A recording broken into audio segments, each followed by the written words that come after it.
Hello and good afternoon. I am dyslexic. This means I have difficulty interpreting words, letters, and other symbols. I also have difficulty acquiring and processing a language. This puts me at a disadvantage for reading, writing, spelling, and sometimes speaking. In the 3rd grade, it became obvious that I was falling behind in reading and writing, so my mom had me tested at the Center of Human Development at Beaumont, and I was officially diagnosed with dyslexia. It probably came as no surprise to my mom to find out that I was dyslexic, as my older brother Brad had been diagnosed with dyslexia at the same age and at the same place. A team at Harvard Medical Center determined that dyslexic brains are wired differently than other people's.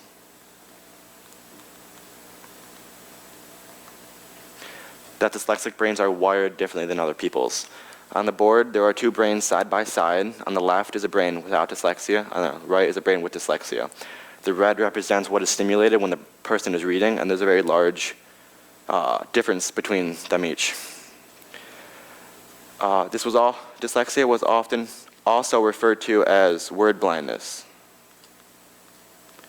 And it was considered that these kids were dumb, poor spellers, and weak readers, and they were left behind.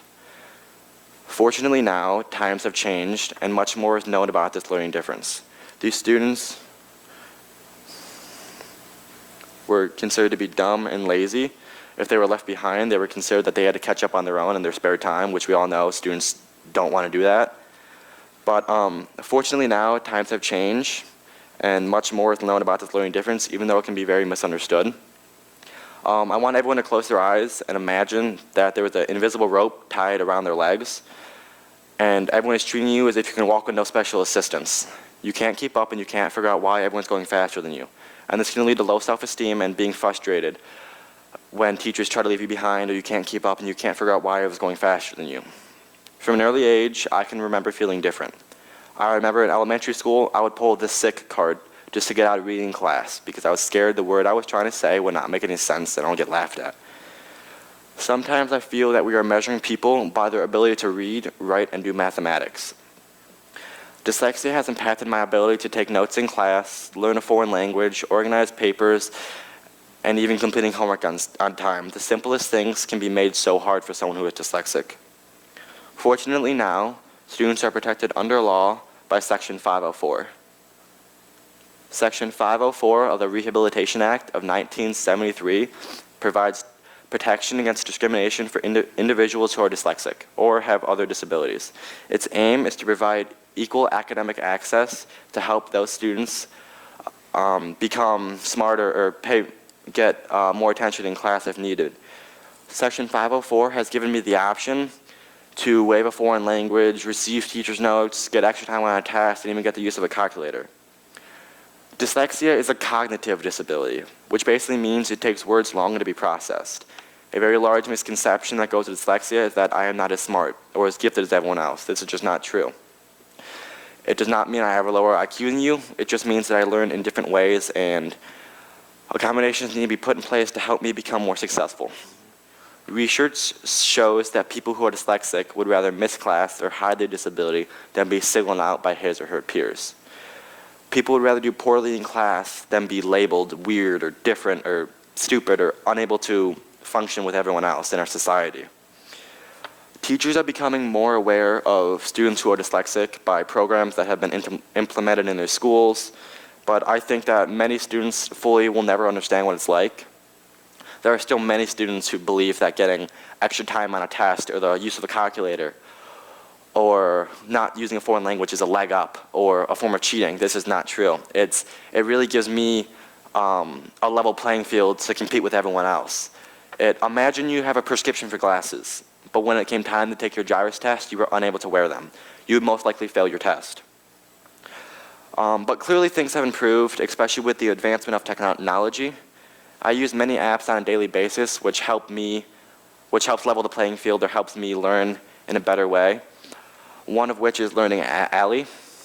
This allows all of my textbooks to be transformed to an audio version so I can fully understand what I'm reading. Another favorite is Kurzweil 3000. This allows all of my tests and quizzes to be transformed into an audio version so I can fully understand what I am being tested on or learning. But I definitely do not want sympathy, yet I would like to see instructional techniques developed to help teachers fully understand what it's like to be dyslexic. But there are still many wonderful stories of people who are dyslexic. And did you know that Albert Einstein was dyslexic? And he's done so many wonderful things. But one of my favorite quotes by him is, "Everybody is a genius. But if you judge a fish by its ability to climb a tree, it will live its whole life believing that it is stupid." And I can really relate to this quote.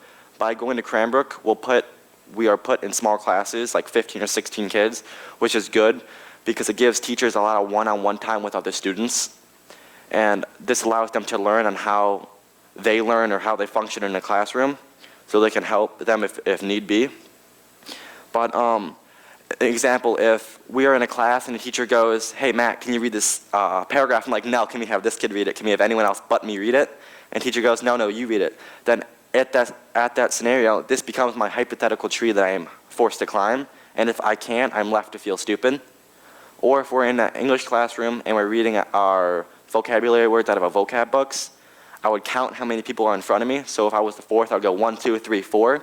And if I'm number 4, I would open my book and find 1, 2, 3, 4. And I would read that sentence as many times as I possibly could.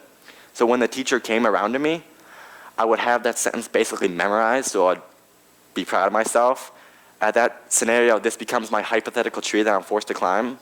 But Cranbrook has helped me get all the accommodations that I need. So it allows me to climb the tree and I'm not left feeling stupid. But there are many other wonderful people who have become successful, like Bill Gates and Charles Schwab, all very successful CEOs. And Steven Spielberg, Muhammad Ali, and Tom Cruise. But the person who has inspired me the most is my older brother Brad. And I have watched him overcome challenges with administration, teachers, advisors, academic deans, and other students to get all the accommodations that he deserves. He has paved the way for me to become a more successful learner. And he has helped me advocate for myself, which I hope I can do for others. But in the future, I hope that we will not judge people by their ability to read, write, and do mathematics, but yet their ability to apply everyday knowledge to everyday scenarios. And today I have learned that it is better to be different. Thank you.